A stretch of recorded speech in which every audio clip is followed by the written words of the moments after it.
गहरी लंबी पुनः गहरी लंबी श्वास लेते हुए 3 बार लंबा ओम का उच्चारण, तत्पश्चात ओमकार मंत्र। ओम।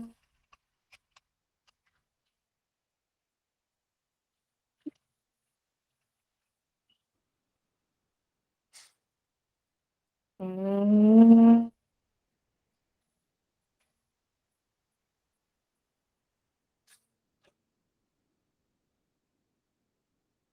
ओम।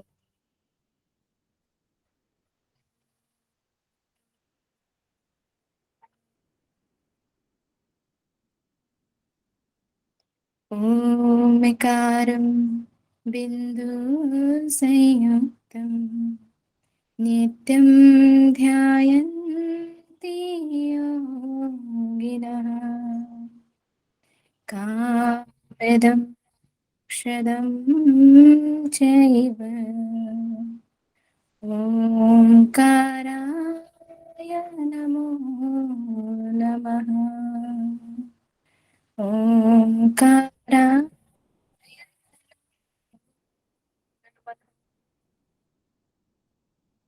मेरे साथ साथ प्रतिज्ञा दोहराएंगे। मैं प्रतिज्ञा करती हूँ कि आजीवन यम नियम का पालन करूंगी। मैं प्रतिज्ञा करती हूँ संपूर्ण विश्व में योग का पताका फहराऊंगी। मैं प्रतिज्ञा करती हूँ अपने फर्स्ट अटेम्प्ट में नेट जेआरएफ एग्जाम क्लियर करूंगी। मेरी संकल्प शक्ति सुदृढ़ है, पवित्र है, अबाध्य है। ओम। ओम। ओम। मैं अपनी संकल्प शक्ति से सब कुछ कर सकती हूँ। ओम। ओम। ओम। मेरे पास अजेय मनोबल है। ओम। ओम। ओम। शांति, शांति, शांति। अपने दोनों हाथों को आपस में रब करें, धीरे से अपनी आंखों पर लगाएं और चेहरे पर प्यारी सी मुस्कान के साथ अपनी आंखें खोलें। आप सभी को मेरा सादर प्रणाम, बहुत बहुत धन्यवाद। Thank you sir.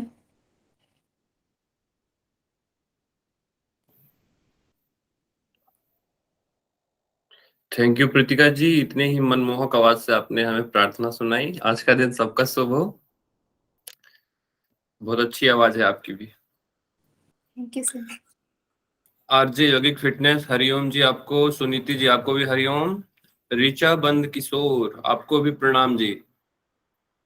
चलिए अब आपसे कुछ प्रश्न हो जाएं। कल आपने क्लास ली थी, कैसा पढ़ाई किया आपने देख लेते हैं। कल जो भी हमने पढ़ा है वो आपने रिवाइज किया या नहीं, अब एक तरह से उसकी परीक्षा है आपकी। ठीक है। मैं नाम बोलूंगा पहले तो आपको टाइप करना है, फिर आंसर किसी एक से पूछा जाएगा माइक ऑन करा के। हमें बताइए कि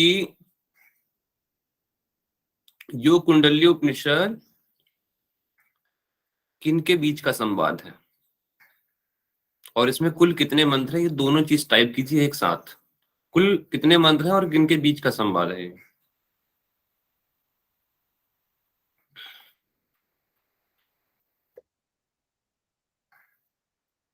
बहुत बढ़िया काजल जी, बहुत सुंदर।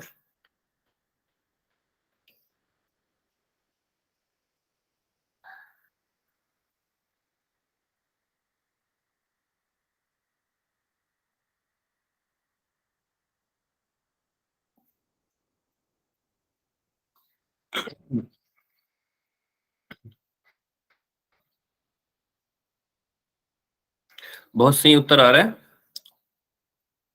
171 मंत्र हैं और ब्रह्मा और शिव के बीच का संवाद है। ठीक है, ये प्रश्न आता है यो कुंडली उपनिषद किनके बीच का संवाद है, ये भी आपको याद होना चाहिए। अभी इसमें किसी को नहीं पूछा, मैं छोटा सा प्रश्न है। चित्त की चंचलता के कारण कौन कौन से बताए हैं, टाइप कीजिए सभी लोग और इसका आंसर हमें देंगे। बहुत बढ़िया, काजल जी तो आज एकदम फास्ट है भाई, अच्छे से पढ़ के आई है लग रहा है। सबसे पहला उत्तर इन्हीं का है। सर आपकी क्लास रहती करके बहुत जल्दी पढ़ना पड़ता है, 15-20 मिनट पहले ही।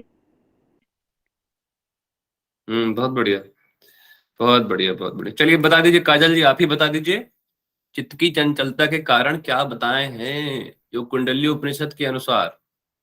सर वासना और वायु को बताया गया है। सर वासना जो पूर्ण अर्जित संस्कार और प्राण को ही वायु जो है उसको बोला जाता है। ठीक है, बहुत बढ़िया। थैंक तो इसमें से अगर आपको मैं बोलूं क्या कंट्रोल कर सकते हो, तो आप क्या कर सकते यू। सर प्राणायाम से भी वायु सर, हो? प्राण ओके, को। बहुत बढ़िया। प्रैक्टिकली सोचना है, ठीक है। जी सर। वासना को कंट्रोल नहीं कर सकते, इसलिए वायु को कंट्रोल कर सकते हैं, इसलिए हमें आगे वायु को कंट्रोल करने की 3 चीजें बताई हैं। अब वो 3 चीजें कौन कौन सी हैं मुझे अब बताइए टाइप करके जल्दी से। 5 मिनट रिवाइज करा देता हूँ ताकि एग्जाम में आपको दिक्कत ना जाए।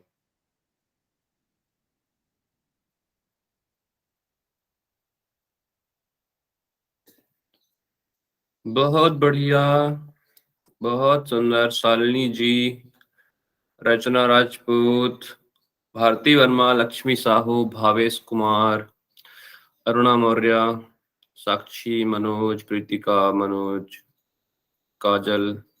यार 39 पर्सन आर हेयर। आंसर 10 लोग कर रहे हो, आप लोग क्या कर रहे हो भाई? सब करो ना आंसर। मैं फिर जो नहीं किया मैं उससे पूछूंगा। मिथिला दत्त, रुको। तृप्ति जी, आप आंसर नहीं किए हो क्या? नहीं पूजा सर। गौर,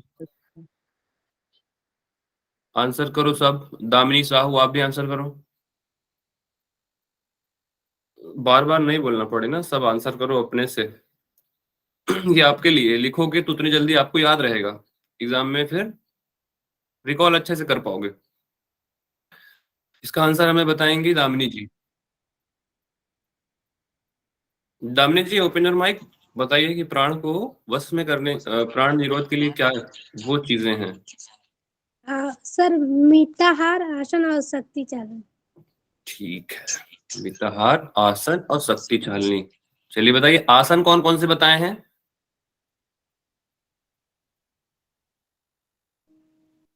नहीं पता सर। चलो सनातनी, सिद्धासन, पद्मासन। सनातनी महेश आर्य, आप बता दीजिए।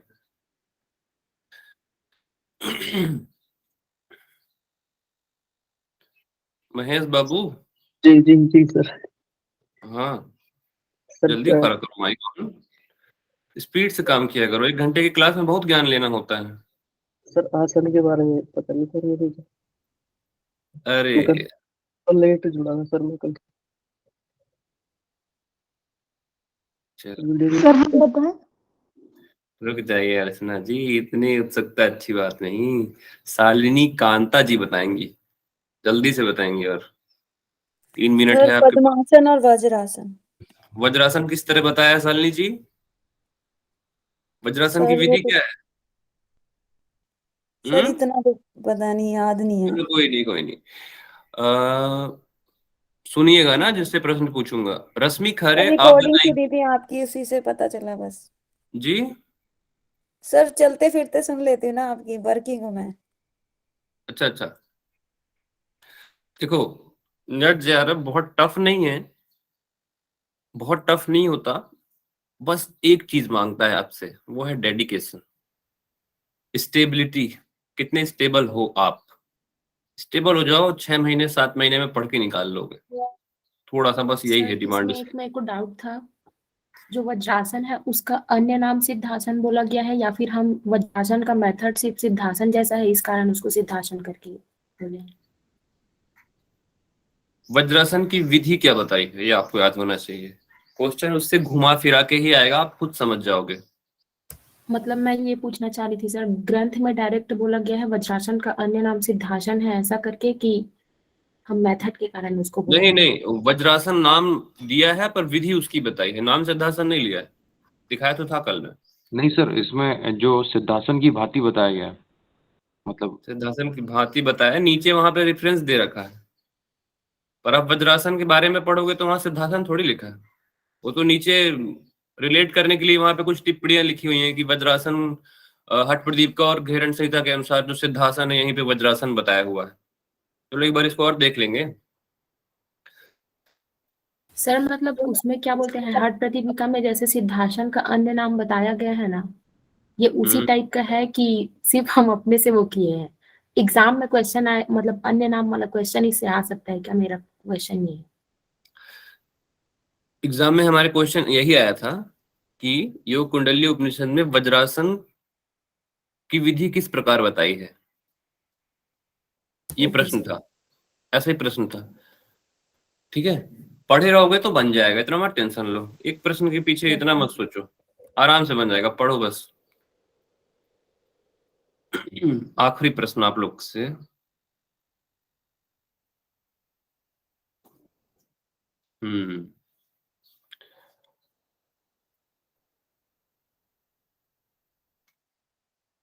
कुंडली जागरण के उपाय कौन कौन से हैं, जल्दी से बताइए। कुंडली जागरण के उपाय कौन कौन से हैं बताइए।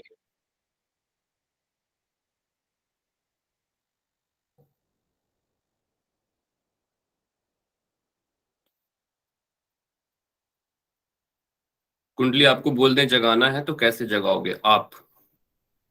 जो कुंडली उपनिषद से आपने ज्ञान अर्जित कर लिया है तो आप कैसे करोगे बताओ कुंडली जागरण अपना? बहुत बढ़िया सुनीति, मृदुला, शालिनी यादव, बहुत बढ़िया। कैसे करेंगे? सरस्वती चालन और प्राणायाम के द्वारा हम अपनी कुंडली का जागरण करेंगे। ये प्रश्न है, कुछ प्रश्न है, इनको और अच्छे से देखिए आप लोग पढ़ के आए हैं। प्रीति जी आप आंसर कर रही हैं, प्रीति गुप्ता, प्रियंका डांगी, सब आंसर कर रहे हो ना? जी सर। करना, सोना नहीं भाई। चलो अब आगे बढ़ते हैं। बहुत बढ़िया पुष्पा जी।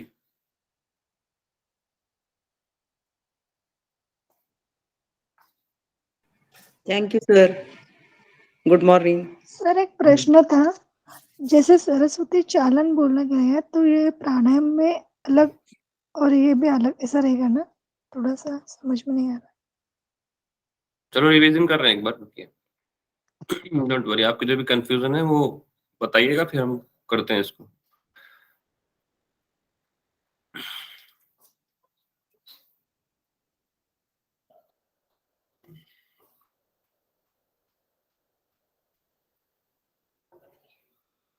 स्क्रीन शो हो रही होगी सबको?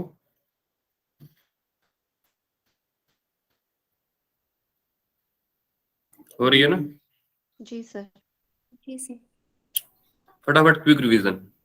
जो कुंडली उपनिषद किसके बीच का संवाद है वो आपको पता है, कितने अध्याय हैं, कितने मंत्र हैं, क्या क्या पढ़ना है वो आपको पता है। प्रथम अध्याय हम पढ़ रहे थे, प्राणायाम के उपाय हमने 3 चीज लिखी थी, मिताहार आसन और एक हमारा शक्ति चालनी मुद्रा। किसके उपाय? प्राणायाम सिद्धि के उपाय। यहाँ पे है ये, यहाँ पे। फिर जिसमें से मिताहार आपको बताया गया था, आसन बताए गए थे 2 आसन, शक्ति चालनी मुद्रा बताई थी। शक्ति चालनी मुद्रा के अंदर कुंडली का वर्णन आया था। फिर कुंडली जागरण के 2 उपाय, सरस्वती चालन और प्राण निरोध। किसके उपाय? कुंडली जागरण के। शक्ति चालनी मुद्रा जो है इसी के भीतर कुंडली का वर्णन आया था। तो फिर प्रश्न उठता है कि कुंडली क्या होती है? उस कुंडली को जगाने के लिए 2 उपाय बताए थे, सरस्वती चालन और प्राणायाम। सरस्वती चालन फिर आपने जाना था जब आपकी ईड़ा नाड़ी चल रही हो, उसके आगे जो भी आपने पढ़ा है। फिर प्राणायाम के भेद आपने जाने थे। तो ये 2 चीजें हैं कुंडली को जागृत करने के। समझ में आया अभी? जी सर। हाँ, ऐसे रिलेट करके पढ़ना है, हम क्यों उसको पढ़ रहे हैं। ये देखिए चित्त की चंचलता के कारण है यहाँ पे, ये है वासना और ये प्राण वायु। ठीक है। फिर यहाँ पे आपको वायुजय, जैसे कि यहाँ पे हम वायुजय क्यों पढ़ रहे हैं अब? क्योंकि हम वासना पे कंट्रोल नहीं कर सकते, प्राण पे कर सकते हैं। क्योंकि ये बोला है कि अगर दोनों में से किसी एक पे कर लो तो दोनों ही हो जाते हैं निरुद्ध, इसलिए हम प्राण पे ही करेंगे कंट्रोल जिस पे हमारा बस है। तो प्राणों पे किया, तो यहाँ मिताहार आसन शक्ति चालनी पढ़ा हमने। मिताहार वही होता है, आसन भी वही होता है, शक्ति चालनी मुद्रा में कुंडली का वर्णन आया। कुंडली का वर्णन आया। देखिए, कुंडलिनी कही गई है बुद्धिमान साधक उसे भ्रुकुटी के मध्य तक ले जाए, नीचे से मतलब मूलाधार से। फिर कुंडलिनी का वर्णन आया, फिर कुंडली क्या है उसके बारे में जाना, तो उसको जगाते हैं सरस्वती चालन और प्राणायाम से।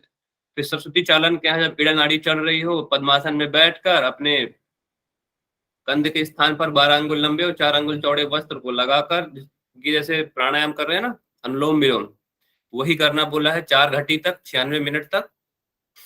इससे जो आपकी कुंडलिनी है वो सुषुम्ना नाड़ी के मुख में प्रवेश करके ऊर्ध्वगामी हो जाती है। ठीक है, ये फिर प्राणायाम आपने जाना, ये हो गया सरस्वती चालन। अब आपने जाना प्राणायाम। प्राणायाम के 2 प्रकार, सहित और केवल। सहित के 4 प्रकार, सूरभेदी, उज्जाई, शीतली और भस्त्रिका। सूरभेदी क्या है वो हमने जाना था, सूरभेदी दाएं से लेना और बाएं से मोड़ना। इतने समय कौन आ रहा है, मैं जानना चाहूंगा कौन एंट्री लिया है अभी इतने टाइम।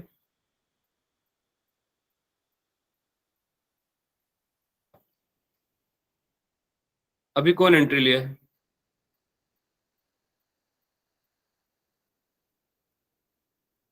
अभी कौन एंट्री लिया बताओ अपने से, थोड़ा सा सीरियस हो जाओ यार, 8:25 हो रहा है ना। ये प्रोफेसर की क्लास थोड़ी चल रही है कि चले गए बैठ गए, नहीं भाई, नेट जेआरएफ की तैयारी चल रही है यहाँ। सीरियस होकर जो पढ़ेगा उसी का निकलेगा। टाइम से आना है, सबको आना है। मैं नहीं जानता कौन एंट्री लिया है, पर कल से ऐसे किसी को ज्वाइन नहीं होने दूंगा यहाँ में, ठीक है। थोड़ा सा स्ट्रिक्टनेस होनी जरूरी है, कभी भी उठे और आगे ऐसा नहीं। थोड़ा सा आप डेडिकेट हो जाओ तो आपको मिलेगी चीजें, वरना बिना डेडिकेशन के कुछ नहीं मिलता इस दुनिया में, ठीक है। समझ रहे हो ना सभी, आपके भले के लिए बोल रहा हूँ मैं, अपने लिए नहीं बोल रहा हूँ भाई। मेरे को क्या है, आप आओ सोए रहो, पर मेरी क्लास में थोड़ा सा भाई मेंटेन करो अपनी इन चीजों को, मैं बहुत खुश रहूंगा। अब देखो यहाँ प्राणायाम पढ़ रहे थे, इसके 2 प्रकार हैं, सहित और केवली। सहित के 4 हैं, सूरभेदी, उज्जाई, शीतली और भस्त्रिका। याद होना चाहिए, सीक्वेंस याद होना चाहिए। फिर सूरभेदी दाएं से लेना है और बाएं से छोड़ देना है। इंपॉर्टेंट क्या है इसमें, जो लाभ बताए हैं वो आपको इंपॉर्टेंट है याद होना, ठीक है। क्या क्या है इसमें, कपाल शोधन, वात रोग और कृमि दोष। फिर उज्जाई प्राणायाम हम पढ़ रहे थे। उज्जाई प्राणायाम कल सबने इस पे चर्चा की थी कि उज्जाई प्राणायाम वास्तव में होता कैसे है। बेसिक है, पैलेट से आवाज आनी चाहिए, है ना, कंठ पे प्रभाव पड़ना चाहिए। बस बात ये, जो कंठ संकुचित हुआ है, ये याद रहे आपका कि कंठ संकुचित होना चाहिए। और वो जिस भी स्थिति में, जब वो कंठ संकुचित होगा तो खुद ही यहाँ पे जोर पड़ेगा। यहाँ पे कौन सा ग्लैंड होता है हमारा,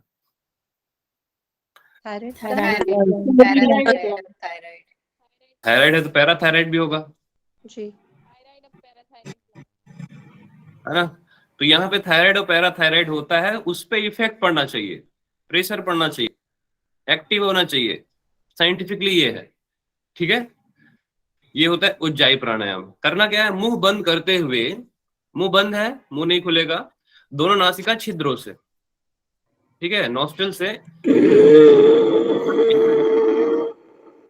किसी का माइक ऑन है। श्वास के साथ इस प्रकार श्वास खींचना है कि ध्वनि हो।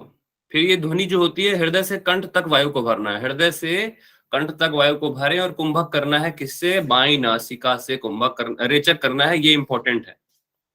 रेचक किसे करना है, बाई नासिका से, ये इंपॉर्टेंट है, इसको आप लोग नोट कर लेना, मतलब स्टार लगा लेना या फिर जो भी है।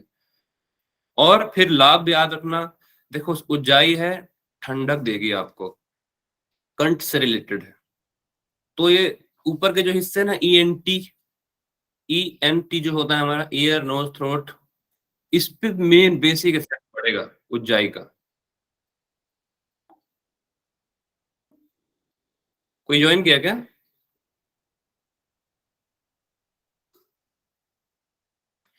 चलो कोई बात नहीं।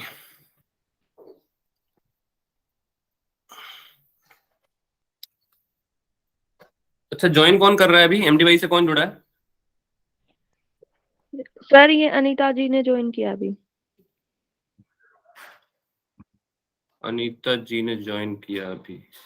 अनीता जी 8:30 पे आ रहे हो आप तो बहुत सिंसियर हो, आपसे मैं अच्छी उम्मीद करता हूँ आप कल से समय से आएंगे, ठीक है। अनीता जी सुन रही है मैम?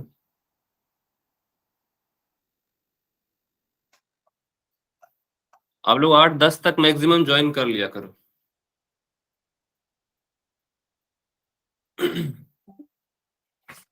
अब देखो हम ये देख रहे थे उज्जाई प्राणायाम के जो इंपॉर्टेंट पार्ट्स हैं वो सिर की गर्मी, देखो ईयर नोज थ्रोट पे इफेक्ट डालता है उज्जाई प्राणायाम, ऐसे याद रखना। सिर की गर्मी ऊपर में आती है, ये सर के ऊपर। गले का कफ ये कंठ से संबंधित है, इसलिए गले का कफ भी जाएगा। पेट पे प्रभाव पड़ता है, इसलिए जठराग्नि भी प्रदीप्त होती है साधक की। नाड़ी जलोदर, जिसको हम जानते हैं जलोदर को वाटर बेली और ड्रॉपसी के नाम से हमने कल जाना था। धातु रोग, धातु रोग क्या होते हैं? सप्त धातु से रिलेटेड। हाँ, सप्त धातु पे जो प्रभाव पड़ता है आयुर्वेद के अनुसार, सप्त धातु होती है ना, रस, रक्त, मांस, मेद, अस्थि, मज्जा और शुक्र। इस पर जो प्रभाव पड़ता है ये दूषित होने के कारण प्रदूषित हो जाती हैं, तो उनसे संबंधित जितने भी रोग होते हैं वो समाप्त होते हैं, ठीक है। ये होता है उज्जाई कुंभक के बारे में। इंपॉर्टेंट पार्ट एक ये भी है कि इसको आप कभी भी कर सकते हो चलते फिरते, व्हेन वॉकिंग और स्टैंडिंग, कभी भी आप इसको, अब इसका अभ्यास आप कर सकते हो, ठीक है। ये इंपॉर्टेंट चीज है। अब शीतली प्राणायाम, शीतली प्राणायाम की विधि आपको चित्र में दिख रही होगी, पिक्चर में दिख रही होगी। देखो इसमें क्या होता है, जीभ को कौवे के चोंच की समान बनाते हैं, इसे काकी मुद्रा बोलते हैं। काकी मुद्रा बनाने के जिह्वा के द्वारा वायु को खींचकर कुंभक करना है और नासिका से वायु का रेचन करना है। एग्जाम में क्वेश्चन आता है किस नासिका से करना है, बाई नासिका से, दाई नासिका से, दोनों नासिका से। फिर इसके अंदर आपको कूट भी दे सकता है, पहला असत्य है, दूसरा सत्य है, तीसरा सत्य है। आपको याद होना चाहिए दोनों नासिका से रेचन हो रहा है।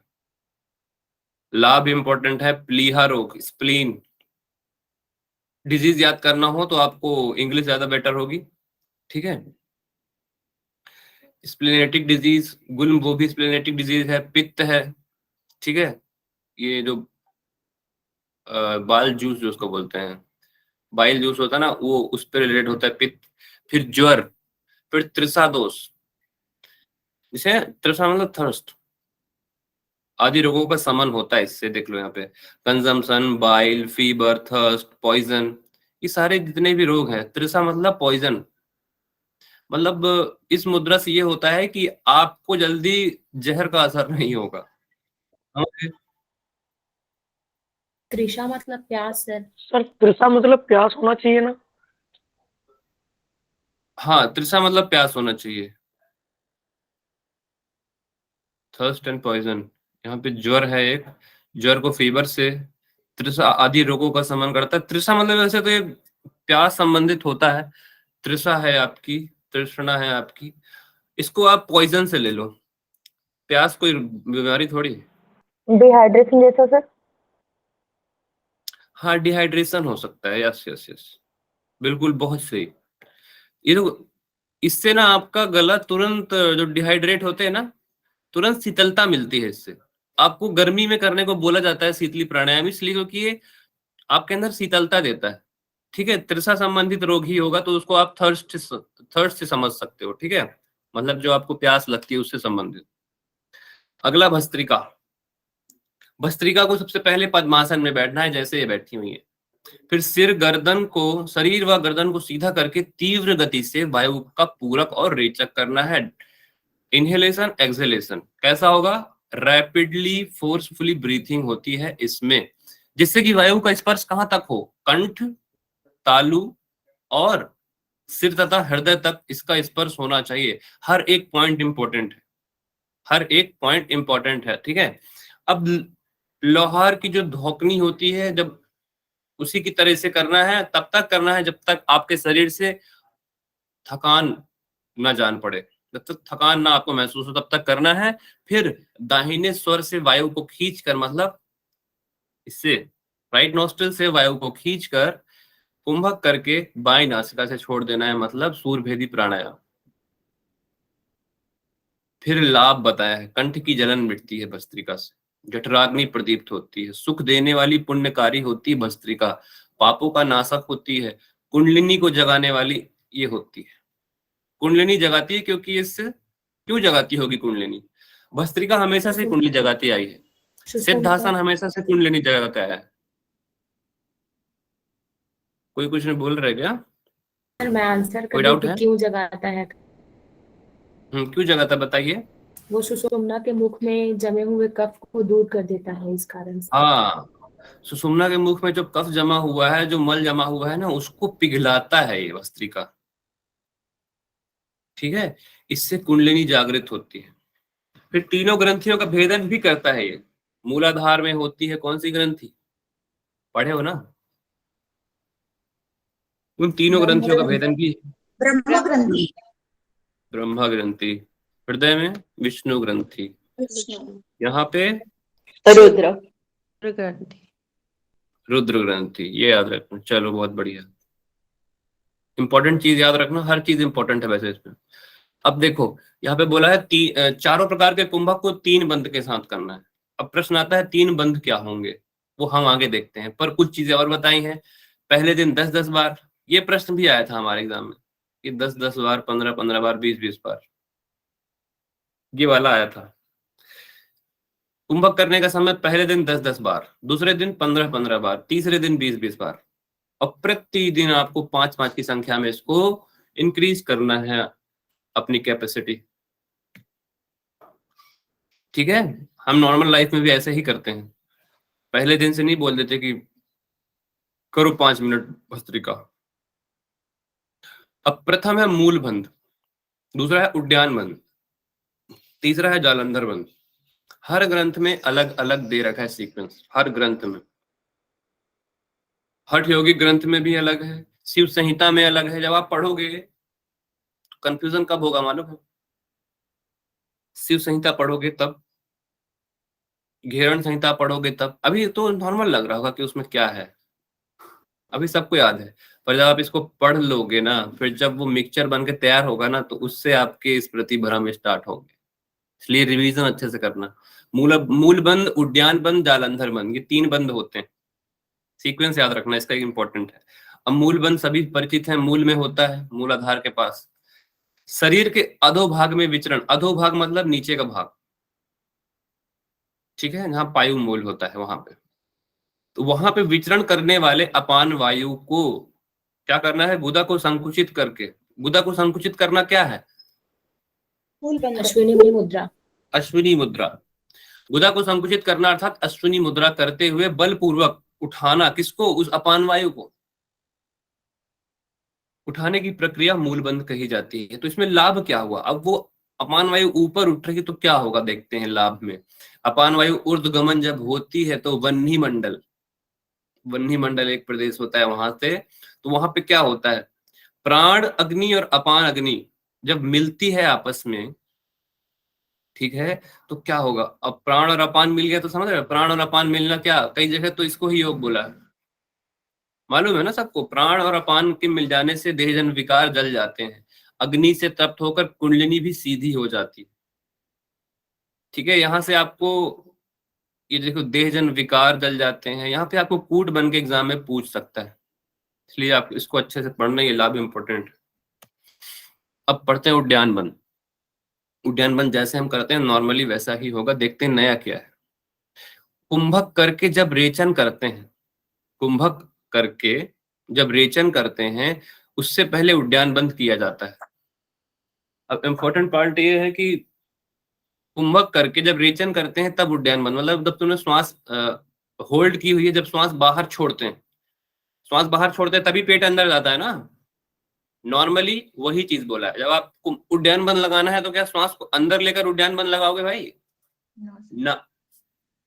अगर आपको उद्यान बंद करना है, सबसे पहले आपको कंप्लीट एक्सहेलेशन करना पड़ेगा, ताकि आपका पेट जो है, स्टमक जो है, पूरी तरह से खाली हो जाए, ताकि अपने आप स्टमक को पीछे की ओर, नाभि की ओर, नाभि को अपनी की रीढ़ की तरफ खींच सको, मंदिर की आकृति वहां पे बना सको अपने पेट में। वो तभी संभव जब आप कंप्लीट रेचक एक्सहेलेशन कर लोगे, तभी।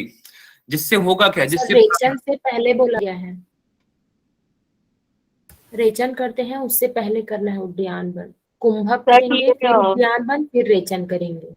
ये सहित कुंभक है ना सर, तो अंतर कुंभक होगा। कुंभक करके जब रेचन करते हैं उससे पहले उद्यान बंद किया जाता है। देखो कहीं कहीं कुछ कुछ होता है, बाकी होता तो ऐसे ही है जैसे मैं बता रहा हूँ। क्या पूरक करके कर सकते हो आप? रेचक के हाँ पहले क्या सर, होगा? इसको पूरक करके भी कर सकते हैं, और आप बोल रहे हैं वो बाह्य कुंभक होगा, और यहाँ सहित बोला है तो अंतर कुंभक होगा उड़ियान बंद भी। आप करके देखिए। अभी आप सांस भीतर लीजिए और पेट को पीछे पीछे इसमें खींचिए, मेथड लिखा जालंधर है बंद उस लगेगा। अकॉर्डिंग। चलो ठीक है, इसमें लिखा है कि कुंभक करके जब रेचन करते हैं उससे पहले उद्यान बंद किया जाता है। तो इसमें डिफरेंट क्या है वही चीज तो हमको देखनी है। बाकी आपके बेसिक्स आपके पास होने चाहिए। देखो कुछ चीजें जो होती हैं उनको इम्प्लीमेंट नहीं किया जाता, ग्रंथों में लिखी चीजें, ठीक है? तो आप उनको उसमें क्या लिखा है वो याद रखना। उसमें अगर गलत भी लिखा है तो आपको वही याद रखना है, पर कहीं ना कहीं किसी न किसी पर्सपेक्टिव से वो सही होगा, ये बात याद रखना। फिर विधि, विधि क्या है? वज्रासन में बैठकर। उद्यान बंद को किस आसन में करना बोला है? वज्रासन में बैठना है। फिर दोनों हाथों को दृढ़ता पूर्वक पैरों पर रखना है। पैरों पर मतलब अपने घुटनों पर रखते हुए। फिर कंध को दबाते हुए। कंध कहाँ पे होता है? कंध हमारे देह मध्य के पास होता है कंध। आपको पूरी स्थिति जाननी है तो आप कहाँ पे पढ़ोगे? कंध वगैरह आपको पढ़ना शक्तिशाली है। मुद्रा में, शक्तिशाली हाँ मुद्रा में वर्णन आता है सर कहीं कहीं पर, शक्तिशाली मुद्रा में कंद का वर्णन। संहिता में बता कंद इसमें पढ़ोगे आप, वशिष्ठ संहिता में आप पढ़ोगे कंद, ठीक है? त्रिशिक ब्राह्मण में भी आपको कंद मिलेगा, देह मध्य उसमें भी मिलेगा आपको। तो इन सब चीजों से घबराना मत, उसी कॉन्सेप्ट को लेकर चलना। और कहाँ मिलेगा कंद आपको? हर प्रतिपिका में भी है सर। कंद वहां पे भी, हाँ। कंप्लीट वर्णन आपको वहीं पे मिलेगा जहां शरीर पिंड की वगैरह की बात की हुई है, वशिष्ठ संहिता में की है, ठीक है? अब इसमें खींचते हुए करना क्या है? कंध को दबाते हुए पेट को ऊपर की ओर खींचना है। और करना क्या है? गला एवं हृदय को भी तानना है, मतलब स्ट्रेच करना, जैसे हम बोलते हैं ना, वही करना है। करके देखो, समझ में आ जाएगा कि उद्यान बंद कैसा बताया है। इसमें जो विधि बताई है एकदम हूबहू वैसी ही आपको प्रयास, वैसा ही प्रयास करना है। लाभ आपको याद होना चाहिए, पेट के समस्त विकार दूर होते हैं। अब आती है बात जालंधर बंद की।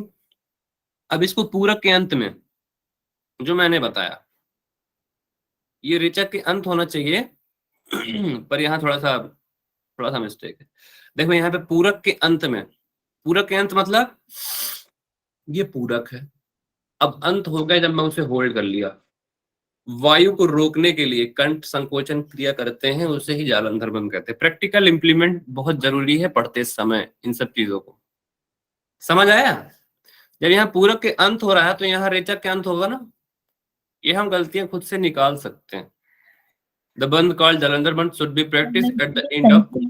एक्सक्यूज मी सर, तो ये सही तो है, पूरक के अंदर पूरक कर लिया हमने, उसके बाद जालंधर बंद लगा लेंगे, तो पूरक के लास्ट में तो जालंधर बंद हो ही गया ना। तो इसमें सही तो लिखा है ये वाली बात। किसके? सर जैसे हम पूरक करेंगे, इनहेल किया हमने, तो सर इनहेल के बाद तो हम करते ही हैं जालंधर बंद, तो फिर हाँ तो वही इसमें तो कह रहा हूँ, इस पे कुछ नया नहीं है। इस पे कुछ नया थोड़ी बोला मैंने। उद्यान बंद भी आप रेचक के बाद ही करते हो। रेचक जहां एंड होता है वहां उद्यान बंद शुरू होता है। पूरक जहां अंत होता है वहां जालंधर बंद शुरू होता है। समझ रहे हो? जी सर। वही बोल रहा हूं मैं, और कुछ अलग थोड़ी बोल रहा हूं। अब ये इंपॉर्टेंट है, इससे हमारे एग्जाम में प्रश्न आया था। दिन में सोना बोलोगे सर क्या क्या आपके एग्जाम में आया था? हाँ भाई, कुंडली उपनिषद से बहुत से प्रश्न आए थे मेरे को, इसलिए मुझे याद है। और हमने बहुत पढ़ा था, इसे लिख लिख के टांग दिया था। ऐसे किताब ऐसे लिखा था, दिन में सोना रात में जागना अति मैथुन, पूरा लिख के ऐसे इतने बड़े पेपर में इसको लिख के ऐसे बस टांगना, मतलब ऐसे लिख के रख दो वहां पे ताकि आपको याद रहे।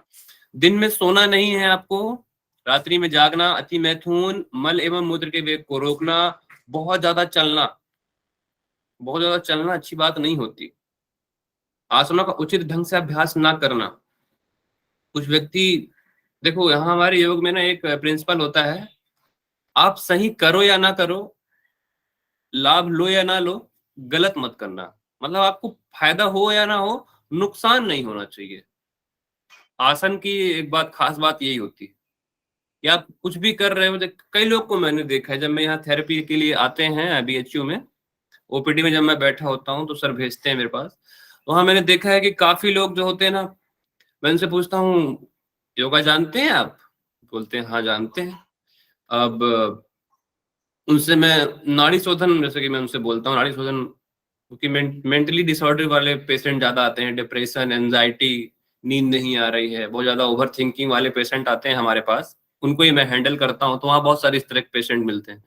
उनसे पूछेंगे आप करते हो, अब बताओ उसको एंजाइटी है और अगला भस्त्रिका कर रहा है, करना चाहिए क्या? नहीं, कपालभाति कर रहे हैं।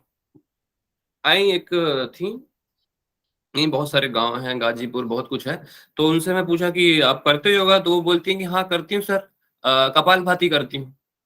और मैं पूछा आपको बीपी है, बोलती है हाँ सर अब मुझे बीपी भी है।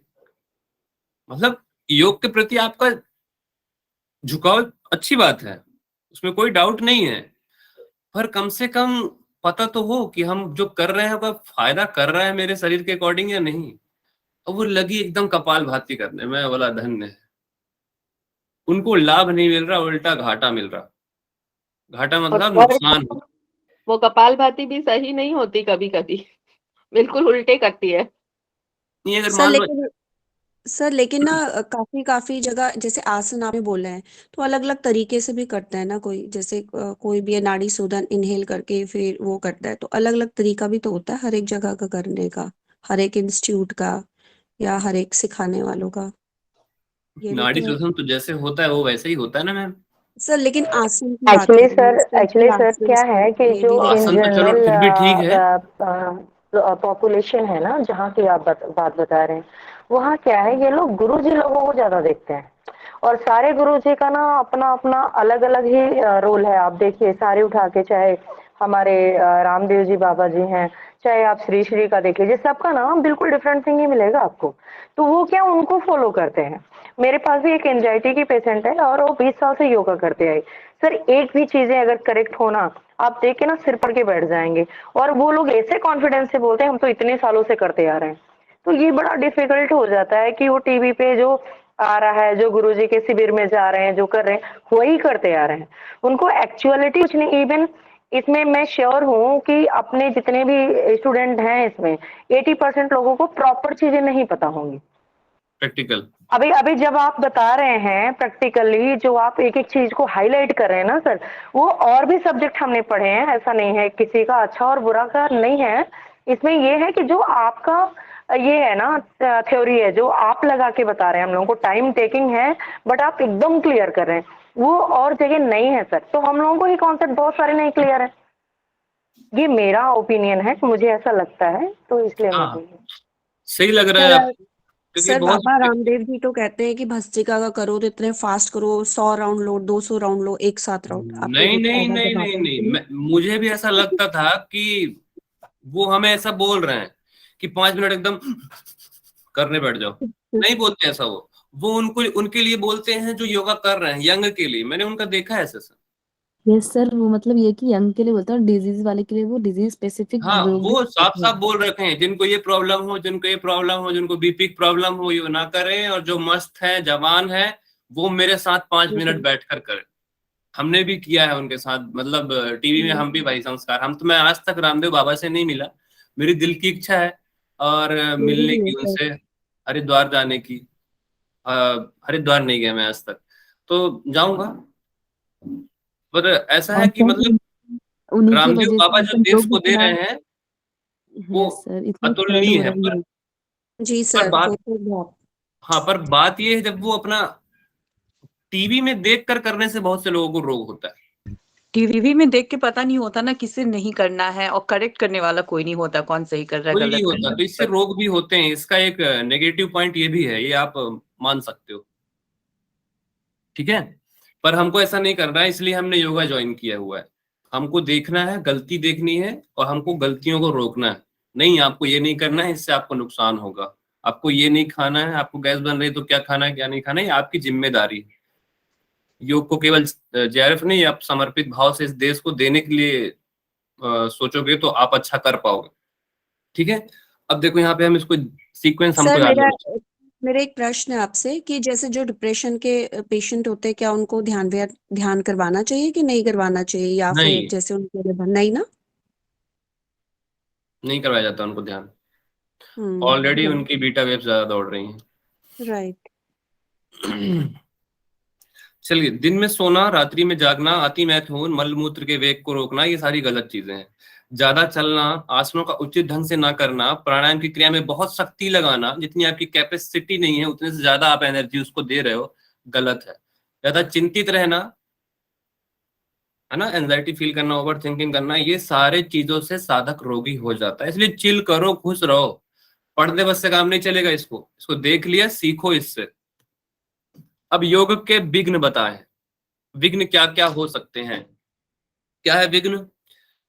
जैसा कि मैं बता रहा हूं, योगाभ्यास के द्वारा रोग हो गया, आपको पहले से डिजीज थी, वह पनप रही थी, है ना, अन्नमय कोश में थी, प्राणमय कोश में थी, धीरे धीरे बढ़ते हुए सॉरी आपके मनोमय कोश में थी, धीरे धीरे वो शरीर में आ गई है। कितने कोष होते हैं? अन्नमय, प्राणमय, मनोमय, विज्ञान में, आनंद में। ठीक है, जो कोष में होते हैं, सबसे पहले जो बीमारियां आती हैं आपके मानसिक कोष में आती हैं। शारीरिक कोष में आने से पहले मनोमय कोष में उनका जन्म होता है। कुछ बीमारियां शारीरिक कोष से मानसिक कोष का कारण बनती हैं, पर मैक्सिमम 80% योग वशिष्ठ के अकॉर्डिंग मानसिक विकार ही शारीरिक विकार के कारण बनते हैं। तो जो आप योगा आपने आज शुरू किया, वो मानसिक विकार आपके दिमाग में बहुत पहले से जन्म ले रहा है। फिर आपने योगा शुरू किया, अचानक से वो रोग आ गया आपके जीवन में, तो आपको ऐसा लगेगा कि यार मैं तो योगा जब से शुरू किया, मुझे योगा करने से रोग हो गया। तो ये विघ्न है, इससे बचना है आपको। इसी को बोला योगाभ्यास के द्वारा रोग हो गया, यह कहकर अभ्यास बंद कर देना बिल्कुल गलत है।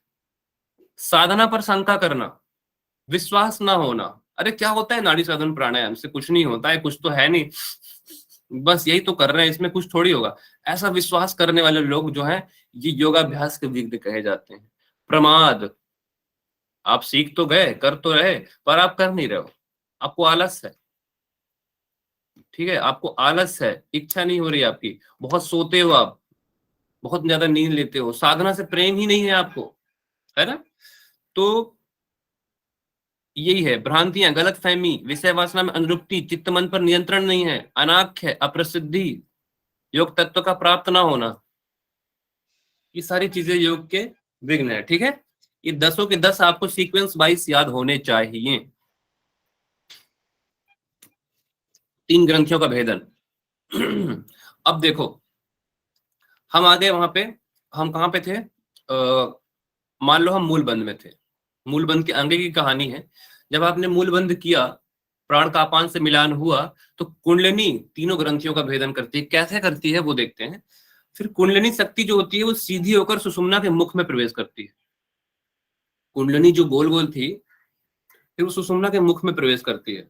इससे क्या होता है? कुंडलिनी शक्ति रजोगुण से। सो रजोगुण क्या होगा यहाँ पे? रजोगुण, कोई भी एक्शन आप कर रहे हो तो कुछ ना कुछ करने के लिए मैं ऐसे हाथ हिला रहा हूँ, कुछ भी कर रहा हूँ, है ना, तो इसके लिए मेरे अंदर सतरजतम में से रज का होना, डोमिनेंट होना बहुत ज्यादा जरूरी है। तो उसी रजोगुण से क्या होगा? वो जो मूलाधार में कुंडलिनी है आपकी, तो कुंडलिनी शक्ति का भेदन होगा, उससे ब्रह्म ग्रंथि का भेदन होगा। ठीक है, क्या हुआ? आपने मूलबंध किया था, सुषुम्ना के मुख में आपकी कुंडलिनी प्रवेश करती है, तो कुंडलिनी शक्ति कहाँ पे सोई हुई थी? सोने के लिए सतरजतम में किसकी आवश्यकता पड़ती है? तम की। कुंडलिनी शक्ति तम में थी, परंतु वहां पे जब कुंडलिनी शक्ति पर जोर पड़ा, प्राणापान की, जब वहां पे ऊर्ध्वगामी होने के लिए पहले वहां पे गर्मी उत्पन्न हुई, वो गर्मी से रजोगुण आया। उस रजोगुण से, किसके रजोगुण से? कुंडलिनी शक्ति के रजोगुण से ब्रह्म ग्रंथि का भेदन होता है, जो आपके यहाँ पे चित्र में देख रहे हो, तो यहाँ मूलाधार के पास होगी। ठीक है, समझने की दृष्टिकोण से। आगे आते हैं हृदय चक्र, जो आपके यहाँ पे हृदय, सबको पता है। फिर उसका फिर हृदय चक्र में जब भेदन होता है तो विष्णु ग्रंथि का भेदन होगा उस कुंडलिनी शक्ति से। फिर उसी कुंडलिनी शक्ति से आज्ञा चक्र में जब भेदन होगा तो किस ग्रंथि का भेदन होगा? रुद्र ग्रंथि का, जो आपके दोनों बाहों के मध्य में होती है, एग्जैक्ट यहाँ पे पीछे साइड। आज्ञा चक्र भेदन करने वाली कुंडलिनी, अनाहत चक्र में कितने दल होते हैं नॉर्मली? 4, 6, 10, 12, 16 सर। 16। मूलाधार, स्वादिष्ठान, मणिपुरक, अनाहत, विशुद्धि। तो यहाँ पे जो लिखा है ना, आज्ञा चक्र 16 दल, तो आपको रिलेट करके पढ़ना है कि नॉर्मली आज्ञा चक्र में कितने हैं, अनाहत चक्र में कितने हैं, ये आपको याद होना चाहिए। तो यहाँ लिखा है आज्ञा चक्र का भेदन करती हुई वही कुंडलिनी शक्ति 16 दल वाले अनाहत चक्र चंद्र स्थान में पहुंच जाती है। चंद्र स्थान कहाँ पे है? यहीं पे है जहां पे रुद्र ग्रंथि। ठीक है, ये हो गया आपका 3 ग्रंथियों का भेदन। अब कुंडलिनी शक्ति सहस्त्रार में प्रवेश कर रही है, आज्ञा में पहुंच गई। सहस्त्रार 7वें नंबर का होता है। अब कमल के नाल की तरह, जो मैंने कल एग्जाम्पल दिया था आपको, जैसे कि इसको आप एग्जाम्पल के थ्रू आप समझ सकते हो। ये चार्जर देख रहे हो, ये कमल का नाल है ना, ये कमल का नाल है आपका। ये चार्जर मान लो ऐसा लगा हुआ है और ये कुंडलिनी ऐसे गोल गोल घूमी हुई है इसके ऊपर, ऐसे ऐसे, क्योंकि ऐसे समझ लो आप। ठीक है, ये जो है सुषुम्ना का मुख है, ढका हुआ, ये नीचे की ओर है, ये यहाँ पास, इसी से प्रवाह नहीं हो रहा। इसी को हम जानते हैं कैसे, जो कल मैंने बताया था आपको, वही चीज है। फिर कमल के नाल की तरह कुंडलिनी शक्ति होती है, कमल के नाल की तरह बोला है, जैसे कमल की जड़ जो होती है। इसके जागरण के लिए बोला है पद्मासन में बैठना है सबसे पहले, फिर गुदा को ऊपर की ओर खींचते हुए, कुंभक करते हुए वायु को ऊपर की ओर ले जाकर वायु के आघात से स्वादिष्ठान चक्र जो होता है आपको सबको पता है, मूलाधार से ऊपर होता है। तो स्वादिष्ठान चक्र में स्थित अग्नि को प्रज्वलित करना चाहिए। अब स्वादिष्ठान में अग्नि प्रज्वलित होगी तो आगे क्या होगा? उस अग्नि से और वायु के प्रहार से सुप्त कुंडलिनी जागृत होगी। समझ में आया? कुंडलिनी कैसे जागृत होगी? कुंडलिनी जागृत होगी जिससे ब्रह्मा पहले मूलाधार, फिर विष्णु हृदय में, रुद्र आज्ञा में भेदन करती हुई, षड चक्र का भेदन करती हुई सहस्त्रार हमारे कपाल में पहुंचेगी। आया समझ? उसी चीज को जैसे यहां तक पहुंची थी ना, अब उसके आगे भी यहां तक जाएगी ऐसे। कोई डाउट किसी को तो पूछ सकता है, अदरवाइज हम आगे बढ़ रहे हैं। कितना समय कितना हो गया? मैं समय नहीं देख रहा हूँ क्योंकि समय 56 हो गया। 8:56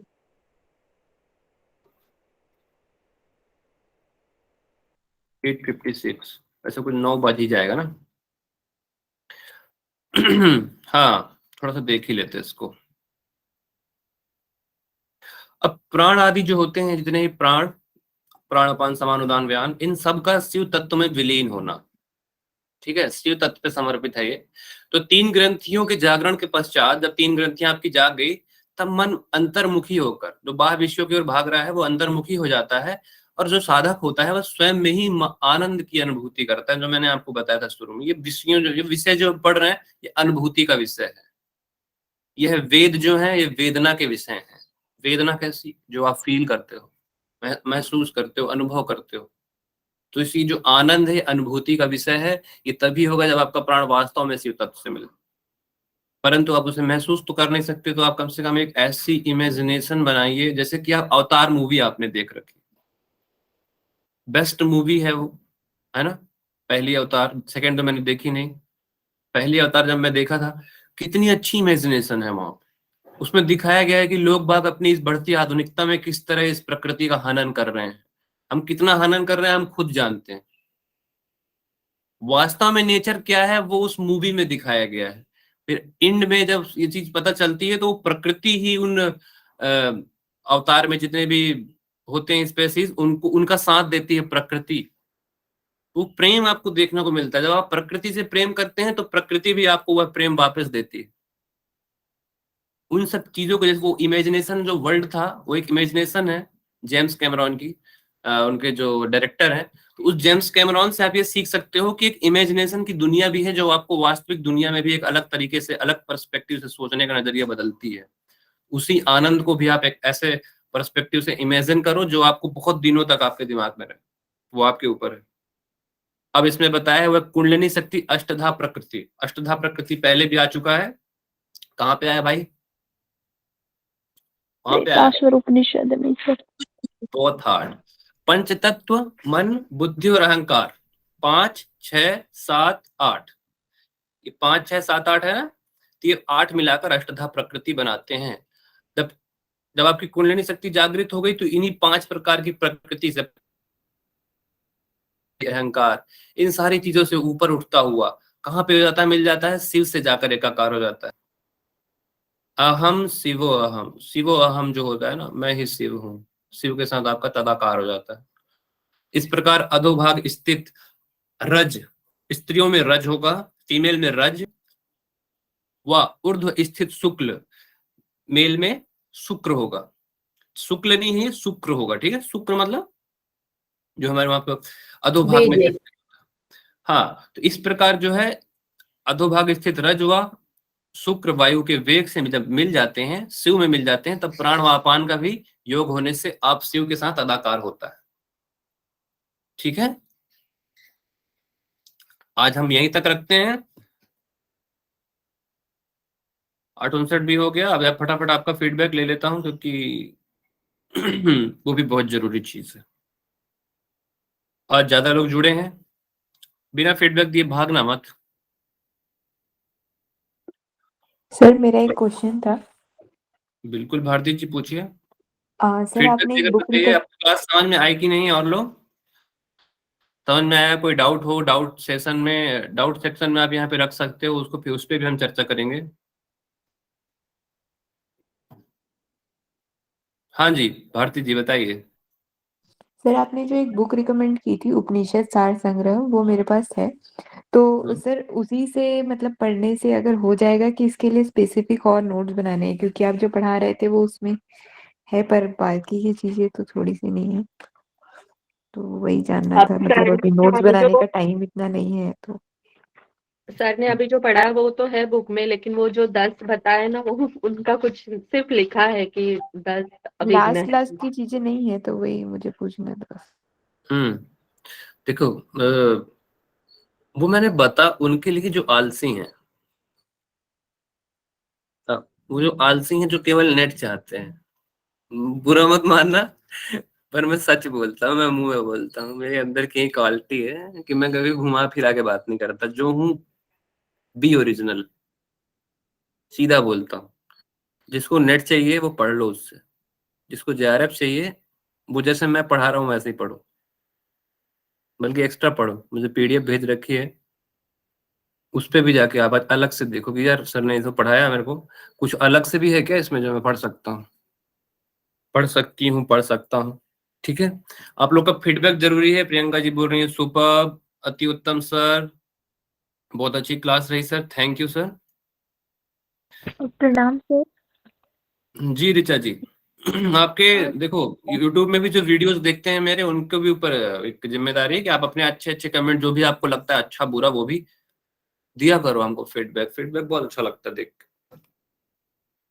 ठीक है, अभी 40 लोग हैं आप। हाँ जी, पूछिए, कुछ पूछ रही हैं ऋचा जी। सर मैं ये बोल रही थी ना कि मुझे ना नेटवर्क इशू की वजह से प्रॉपर क्लास मतलब मैंने सुन नहीं पाई, बीच बीच में डिस्कनेक्ट हो जा रहा था। तो मुझे पीडीएफ ना मिल नहीं पा रहा है। आई थिंक इसका ग्रुप 8 भी है, तो पीडीएफ मुझे मिल पाएगा क्या? चलो आपको आज हम बोल आज रही ऐड करवा दें। हाँ, सर। ऋचा जी मैं सुन पा रहा हूँ आपको, मैं ऐड करवा दूंगा आपको। सर आप अपना ना नंबर छोड़ दे दो, बहुत छोड़ देंगे मेरे से अपने आप हो जाएगा। खतरनाक क्लास सर, सुनीति जी बोल रहे हैं खतरनाक class. Thank you sir, super, thank you sir, super, fantastic, fabulous. चलो बहुत बहुत धन्यवाद आप सर लोग ये का। जो पढ़ाया सर कल का पीडीएफ सर और आज का भी सर प्लीज भेज देंगे आप। ऊपर से भी ऊपर, हाँ सर जो कल भी क्या आपने बोला पढ़ाया आपने? था और आज, सर जो कल भी आपने पढ़ाया था ना और आप अभी जो पढ़ा रहे हैं सर, वो दोनों के पीडीएफ भेज देंगे सर। बिल्कुल बिल्कुल मिलेगा, सब मिलेगा। चलो मैं भेज दूंगा आज। सर ग्रुप में ही दे देना। Thank you sir. धन्यवाद सर। ग्रुप 8 में मिलेगा वो, और कहीं नहीं मिलेगा। अभी एक क्लास है क्या मनोज जी? नो सर नहीं है। पढ़ रहे हो ना सब लोग अच्छे से? Yes sir. रश्मि खरे जी, आपकी क्या स्थिति है भाई? सर ठीक है। ठीक है, तो आप बहुत धीरे से बोल रहे हो सर। नहीं ठीक सर, है। मैंने आप डाउट क्लास अटेंड की है एक्चुअली। परसों से मैंने स्टार्ट किया था, लेकिन कल फिर मेरा ट्रेवल था तो मैं फिर नहीं कर पाई। आज मेरी दूसरी क्लास थी सर इसमें। अच्छा। अरुणा जी, आपकी क्या है, मजा आ रहा है पढ़ाई में? चलिए भाई। जी sir, thank you so much sir. Amita Singh, जी सर। पढ़ रहे हैं अच्छे से? सर पढ़ रही हूँ, बस अभी पेपर चल रहे हैं मेरे एमए के, तो थोड़ा सा भी। अर्चना पाटिल, अर्चना पाटिल पढ़ रहे हैं अच्छे से?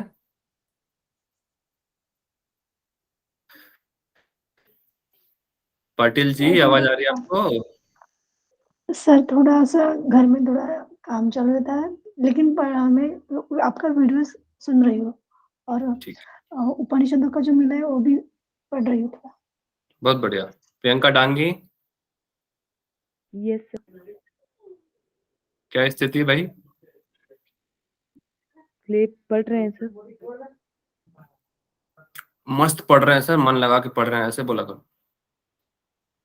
Arushi ji, I am not also in 8 and 6 recording off कर दीजिए। चलो ठीक कर देते रिकॉर्डिंग ऑफ। पहले बताया करो यार, हम ध्यान में मगन हो जाते हैं आप लोग के साथ।